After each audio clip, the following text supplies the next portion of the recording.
انسان کے اعمال بگڑنا شروع ہو جائیں گے، انسان کے معاملات بگڑنا شروع ہو جائیں گے، پڑوس میں مسائل شروع ہو جائیں گے، گھر میں مسائل شروع ہو جائیں گے، اولاد میں مسائل شروع ہو جائیں گے، روزگار کے مسائل شروع ہو جائیں گے۔ اس کے علاوہ انسان کے اپنے وجود میں بھی مسائل در مسائل پیدا ہو جائیں گے۔ بسم اللہ الرحمن الرحیم۔ اللہ تبارک و تعالیٰ نے قرآن مجید میں بارہا سچ کا ذکر کیا ہے۔ پچھلے دنوں میں نے سچ کی تعریف بتائی تھی کہ سچ کس کو کہتے ہیں، کون سی ایسی چیز ہے جس کو ہم سچ کہیں گے، اور اس کی ضد جو ہے وہ بھی میں نے بتائی تھی کہ جھوٹ کیا ہوتا ہے۔ آج ہم بات کریں گے کہ سچ کا فائدہ کیا ہے۔ اگر انسان سچی راہ اختیار کرتا ہے، سچ پر عمل کرنا شروع کرتا ہے، تو اس کا کچھ فائدہ بھی تو ہونا چاہیے۔ بظاہر تو جھوٹ میں انسان کو فائدہ نظر آتا ہے، بظاہر تو جھوٹ سے انسان کا مفاد حاصل ہوتا ہے، لیکن سچ اور سچ کی راہ پر چلنے کا انسان کو فائدہ کیا ہوگا، اور جھوٹ کی راہ پر جب انسان چلے گا تو اس کا نقصان کیا ہوگا۔ اللہ تبارک و تعالیٰ نے فرمایا کونوا مع الصادقین، سچے لوگوں کے ساتھ ہو جاؤ، سچ کا ساتھ دو، سچے لوگوں کے ساتھ ہو جاؤ۔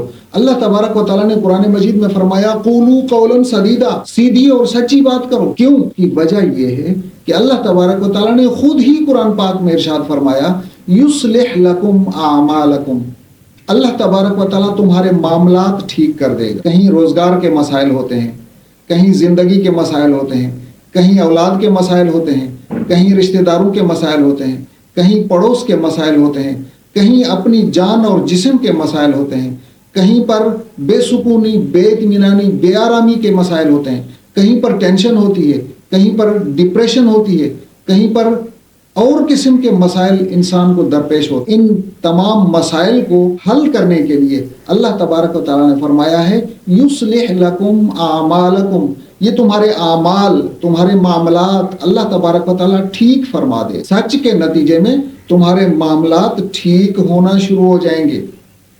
لیکن دوسرا اس کا پہلو یہ ہوگا کہ اگر جھوٹ کی راہ پر چلیں گے تو معاملات بگڑنا شروع ہو جائیں گے۔ جھوٹ کے اپنے ایک اثرات ہوتے ہیں، ان اثرات کی وجہ سے معاملات جو ٹھیک تھے وہ بھی بگڑنا شروع ہو جائیں گے۔ دوسری چیز ہے وَيَغْفِرْ لَكُمْ ذُنُوبَكُمْ، اللہ تبارک و تعالیٰ تمہارے گناہ بخش دے گا۔ دو چیزیں ارشاد فرمائیں، سچ کے اثرات ہوں گے دو۔ نمبر ایک ہوگا یصلح لکم اعمالکم، اللہ تبارک و تعالیٰ تمہارے معاملات ٹھیک کر دے گا۔ وَيَغْفِرْ لَكُمْ ذُنُوبَكُمْ، اور تمہارے گناہ بخش دے گا۔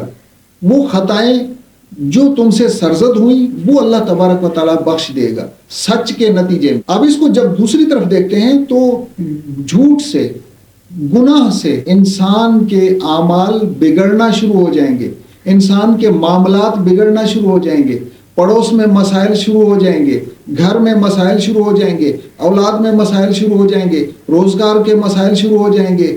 اس کے علاوہ انسان کے اپنے وجود میں بھی مسائل در مسائل پیدا ہو جائیں جھوٹ کے اثرات کی وجہ سے۔ میں اکثر ایک مثال دیا کرتا ہوں کہ جب انسان شہد کے 2 قطرے کسی پانی میں ڈال کر پیتا ہے تو شہد اپنا اثر رکھتا ہے، جب زہر کے 2 قطرے پانی میں ڈال کر پئیں گے تو زہر کا اپنا ایک اثر ہوتا ہے۔ تو سچ کی مثال شہد جیسی ہے، جھوٹ کی مثال اس زہر جیسی ہے۔ اللہ تبارک و تعالیٰ نے اہل ایمان کو مخاطب کر کے فرمایا یا ایھا الذین آمنوا اتقوا اللہ، اے ایمان والو اللہ سے ڈرو، وقولوا قولا سدیدا، اور سیدھی اور سچی بات کرو۔ یہ سورہ احزاب کے آخر میں اللہ تبارک و تعالیٰ نے فرمایا ہے یا ایھا الذین آمنوا اتقوا اللہ وقولوا قولا سدیدا، اللہ سے ڈرو اور سیدھی اور سچی بات کرو۔ اس کا دوسرا پہلو اگر ہم دیکھتے ہیں، اگر تقویٰ ہوگی تو سچ ہوگا، تقویٰ نہیں ہوگی تو جھوٹ ہوگا، تقویٰ ہوگی تو معاملات ٹھیک ہوں گے، تقویٰ نہیں ہوگی تو معاملات بگڑنا شروع ہوں گے، تقویٰ ہوگی تو انسان کی زندگی ٹھیک راستے پر چل نکلے گی، تقویٰ نہیں ہوگی تو مسائل ہی مسائل ہوں گے۔ اب ہم اپنی زندگی کا جائزہ لیں، ہماری توبہ قبول ہوتی ہے؟ نہیں ہوگی توبہ قبول، اس لیے کہ ہم گناہ نہیں جرم کرتے ہیں،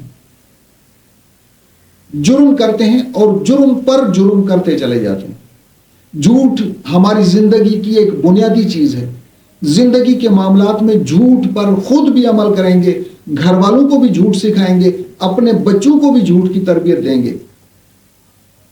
پورے معاشرے میں جھوٹ کا رواج ہے، تو جھوٹ جہاں پر پایا جائے گا وہاں پر معاملات ٹھیک ہونے کے بجائے معاملات بگڑتے رہیں گے۔ ہم اپنی زندگی کا جب جائزہ لیتے ہیں تو ہماری زندگی میں کون سا ایسا عمل ہے، کون سا ایسا معاملہ ہے، ہماری زندگی کا کون سا ایسا پہلو ہے جس پہلو کو ہم ٹھیک کہہ سکیں؟ ٹھیک ہے نہیں ہے تو اس کی وجہ یہ ہے کہ ہم جھوٹ پر کاربند ہیں۔ اب یہ جھوٹ کے اثرات ہیں جو ہمیں بھگتنے پڑتے ہیں۔ جھوٹ تو ایک گناہ ہے نا، تو جو بھی گناہ ہوگا اس گناہ کا اثر ہوگا۔ ہماری اپنی زندگی میں جتنے بھی مسائل ہیں ان تمام مسائل کا تعلق گناہ سے ہے۔ جب گناہوں کو چھوڑیں گے تب ہماری زندگی کے معاملات ٹھیک ہوں گے۔ اگر ہم اپنی زندگی کو سنوارنا چاہتے ہیں، سیدھا کرنا چاہتے ہیں، زندگی کو مسائل سے پاک کرنا چاہتے ہیں، پرسکون زندگی چاہتے ہیں اور زندگی میں سکون، اطمینان، راحت اور چین چاہتے ہیں تو پھر ہمیں گناہ کے راستے کو چھوڑنا پڑے گا، اللہ کی نافرمانی کے راستے کو چھوڑنا پڑے گا، اپنے آپ کو بندہ سمجھنا پڑے گا اور بندہ ظاہر کرنا پڑے گا، اپنے اندر عجز، انکساری، عاجزی پیدا کرنی پڑے گی، اللہ تبارک و تعالیٰ کے سامنے جھکنا پڑے گا، اللہ تبارک و تعالیٰ کے سامنے کثرت استغفار کرنا پڑے گا۔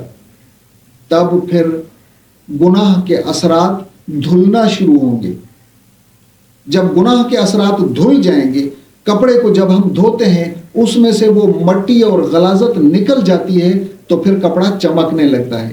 اسی طرح سے ہماری زندگی جب گناہوں سے، دنیاوی لذات سے، دنیا کی آلائشوں سے جب زندگی دھل کر صاف ہوگی تو پھر چمکنا شروع ہوگی، اور پھر اس چمکتی ہوئی چیز کی ہر ایک شخص کے پاس ویلیو ہوتی ہے۔